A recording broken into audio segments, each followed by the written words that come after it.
All signs are pointing to this, as it seems like all minds are made up on who is going to be drafted with the 20th overall pick to the Miami Heat in tomorrow night's NBA draft.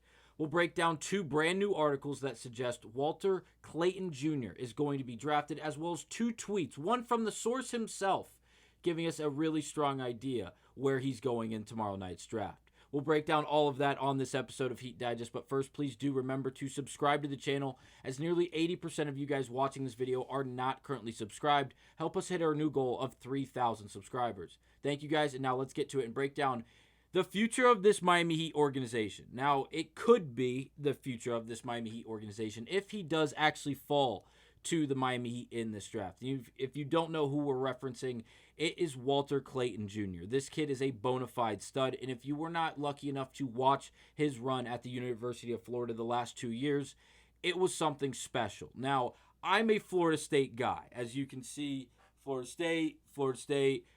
I went to Florida State, and watching this kid play basketball against all the way up until really March was infuriating, because I always root against the Gators. But once March came, this kid delivered over and over and over and over again. Just as a basketball fan, whether it be college or pro, I love the game of basketball. I love watching it. I love watching competitive basketball. I enjoy it. I really do. This kid made life awesome because he was one of the best players in the country, and it wasn't even close. And I'm not saying from start to finish he was the most dominant player on the floor. That necessarily wasn't the case every night in and night out. But when it came down the crunch time, and if Florida was down 5 or down 6 or even down 8, leave it to this kid. He was going to come down the floor, put himself in an impossible situation, late clock, covered by two guys in the corner, with no dribbles to take, and he would find a way to knock down a very difficult basket, and he would do it over and over again, keeping Florida in these games against very competitive teams in the late stages of March, where anything can happen amongst any of the teams, whether you are the number one team in the country in the University of Florida, or if you're playing the University of UConn, who was not as good as everyone anticipated. And despite that, being in an absolute grudge match late in March, Florida and Walter Clayton Jr. were able to persevere, like we saw time and time again, on the backs of this young man. For the season, 18 points, just under 4 boards, 4 assists per game, while shooting just under 40% from 3 at 38.5.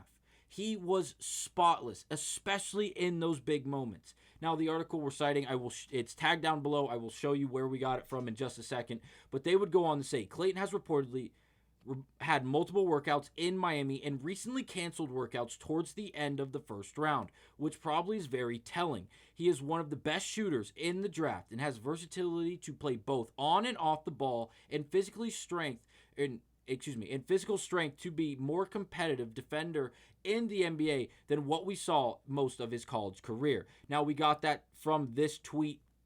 Where did we put it? Right here. Here we go. I'm looking at it.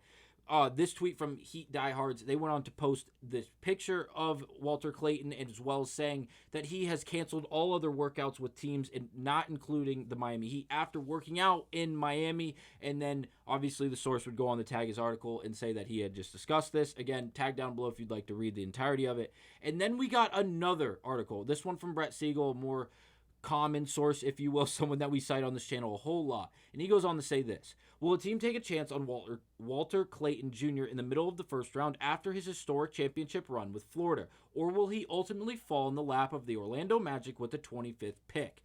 This seems to be Clayton's floor, and it makes sense given Orlando's need for another backcourt scorer and playmaker.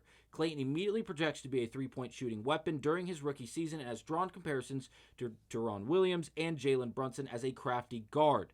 The Miami Heat are said to be valuing experienced prospects in the 2025 NBA draft that can provide an instant impact on the court rather than youthful projects with long-term upside, which has led many to believe they are targeting Clayton with the 20th pick. The Kings are another team said to be interested in Clayton if they were to acquire a first-round pick. So like we discussed in a previous video on Heat Digest that is live already, discussing the chances that the Sacramento Kings and the Miami Heat are going to be in business in the sense of a transaction, possibly before the NBA draft takes place tomorrow night on January 25th.